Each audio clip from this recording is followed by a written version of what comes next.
हाँ, तो लंबे इंतजार के बाद फाइनली टेस्ला भारत में अपनी गाड़ियां बेचना शुरू कर देगा। जो लोग बहुत समय से टेस्ला का इंतजार कर रहे थे, उनका इंतजार अब जाके खत्म हो जाएगा। मुंबई, बेंगलोर, दिल्ली जैसे बड़े शहरों में फाइनली टेस्ला ने अपने ऑफिशियल पोस्ट में अनाउंस कर दिया है कि वो जॉब वैकेंसीज निकाल रहे हैं। उनको रिक्वायरमेंट है क्योंकि वो अपने शोरूम सेटअप करेंगे और टेस्ला की गाड़ियां भारत में ऑफिशियली बिकने वाली है। पहले जितनी भी गाड़ियां भारत में आई है वो इंपोर्ट होके आई है। लेकिन आपको क्या लगता है, ये सच में कोई ईवी रेवोल्यूशन का पार्ट है या भारत के मोदी जी और अमेरिका के ट्रम्प के बीच में कोई पावर प्ले चल रहा है? पावर प्ले का रीजन आप शायद समझ गए होंगे। मोदी जी रिसेंटली यूएसए जाके आए हैं और ट्रम्प ने टैरिफ बढ़ाने की धमकी खुलेआम दे दी है और ट्रेलर के लिए उसने एल्यूमिनियम और स्टील पर टैरिफ बढ़ा भी दिया है। लेकिन इन सब में सबसे इंपॉर्टेंट पॉइंट आता है कि ऐसा क्या रीजन रहा होगा कि टेस्ला को भारत में अभी तक लॉन्च नहीं कर पाए। क्यों टेस्ला अपनी गाड़ियां भारत में अभी तक नहीं बेच पा रहा था?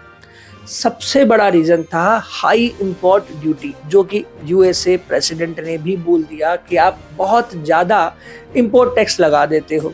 अब टेस्ला के साथ भी यही था। 70% टैक्स के साथ टेस्ला भारत में अपनी गाड़ियां बेचता तो लग्जरी सेगमेंट में उसकी गाड़ियां बाकी गाड़ियों से बहुत महंगी होती है। ऐसे में उसको उतने ग्राहक कस्टमर नहीं मिलते जितने उसको मिलने चाहिए थे। शायद यही वजह रही होगी कि टेस्ला अभी तक गाड़ियां बेच नहीं पा रहा था। लेकिन मोदी जी के साथ ऐसा क्या संवाद रहा, ऐसी क्या शर्तें रही, ऐसे क्या वादे हुए कि फाइनली टेस्ला भारत में आ गया? और क्या ऐसा कमिटमेंट टेस्ला ने भारत को दिया होगा कि उसे ये सारे एडवांटेज मिलने शुरू हुए? 70% इंपोर्ट ड्यूटी को घटाकर 15% कर दिया गया। ईवी पॉलिसी के नए चेंज में ये बताया गया ही कि अगर आपकी गाड़ी की कीमत $35,000 या उससे ज्यादा है, मतलब एक लग्जरी गाड़ी की ईवी सेगमेंट में अगर वो आती है, तो भारत उसका इंपोर्ट ड्यूटी 70 से 15% ही वसूल करेगा। आप 8,000 गाड़ियां हर साल 3 साल तक बेच सकते हैं। लेकिन उसके बदले आपको उन 3 सालों में भारत में 4,000 करोड़ का इन्वेस्टमेंट निवेश करना होगा। आप गाड़ियां बेचे ही नहीं, आपको बनानी ही पड़ेगी। तो सबसे बड़ी बात जो टेस्ला को यहाँ पर कमिटमेंट के तौर पर देनी पड़ेगी वो है कि वो भारत में अपना प्रोडक्शन सेटअप करेगा। मतलब वो सिर्फ भारत में गाड़ियां बाहर से लाके नहीं बेचने वाला, उसको यहाँ पर रह के गाड़ियां बनानी पड़ेगी, असेंबल करनी पड़ेगी और भी बेचनी पड़ेगी।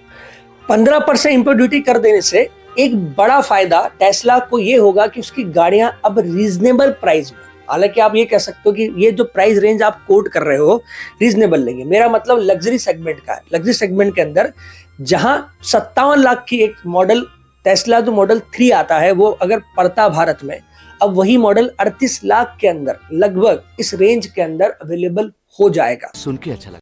अब जहां टेस्ला इस चीज को लेकर तैयार है और फाइनली वो अपने कमिटमेंट को लेकर सीरियस है और उन्होंने अनाउंसमेंट कर दिया है कि हम भारत में गाड़ियां बेचेंगे। दूसरी तरफ सबसे बड़ा नुकसान उसे यूएसए में हो सकता है। ट्रम्प का ये कहना है कि अगर टेस्ला भारत में अपनी यूनिट सेटअप करता है तो उसे अमेरिका में नुकसान उठाना पड़ सकता है।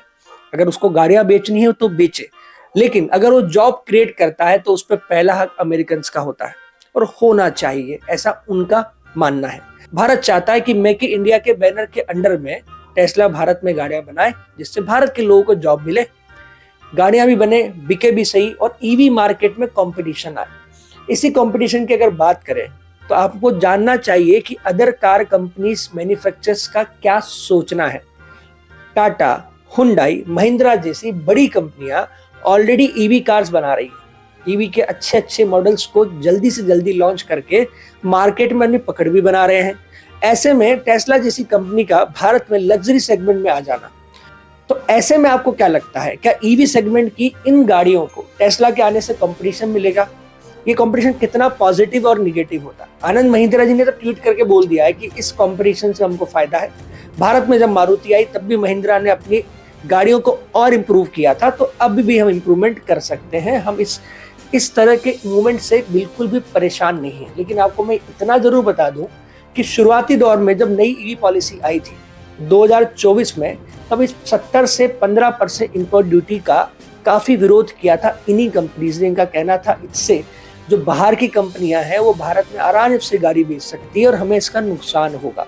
फिलहाल के लिए इतनी जानकारी हमारे पास है कि टेस्ला भारत में गाड़ी बेचने वाली है। ट्रम्प इस चीज से ना खुश हैं, मोदी जी इस बात से बहुत खुश हैं और जनता को सबसे बड़ा फायदा ये होने वाला है कि टेस्ला की गाड़ियां सस्ती हो जाएगी। इसके साथ साथ जो बड़ा चेंज भारत की ईवी सेगमेंट में आएगा वो होगा कंपटीशन। टेस्ला जैसी बड़ी कंपनी के कंपटीशन के कारण महिंद्रा, टाटा और हुंडई जैसी कंपनियां अपने मॉडल्स में ज्यादा बेहतर सुधार कर सकती है। और ईवी स्टेशन की जो सबसे बड़ी समस्या भारत में इस टाइम पर है, वो चार्जिंग स्टेशन को बेटर वे में स्टैब्लिश किया जा सकता है, ऐसा मानना है गवर्नमेंट ऑफ इंडिया का। और ईवी की जो नई पॉलिसी है, इसका यही सबसे बड़ा मोटिव था। आपको एक चीज बता दी जाए कि जो ईवी पॉलिसी 2024 थी, उसके अंदर ये क्लियर इंडिकेट किया गया था कि हम तभी आपको ये बेनिफिट देते हैं जब आप भारत में फैक्ट्री सेटअप करेंगे, इंफ्रास्ट्रक्चर डेवलप करेंगे। अब सोचने वाली बात यह है कि सच में 3 साल में टेस्ला भारत में कोई सेटअप सच में करेगा या गाड़ियां बेचकर निकल जाएगा? आने वाले टाइम पर ईवी की इस पॉलिसी का इस मार्केट पर क्या फर्क पड़ता है, भारत में ईवी रिवोल्यूशन पर इस चीज का कितना असर होगा, आपका इस बारे में क्या कहना है, कमेंट में जरूर बताइएगा।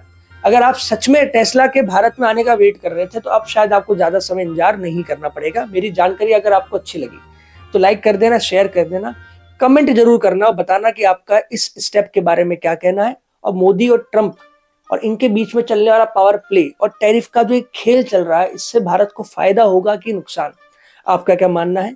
चैनल को सब्सक्राइब जरूर कीजिएगा। आप लोग देख रहे हैं मैच्योर इंडियन, मेरा नाम है मयंक पारिक। धन्यवाद।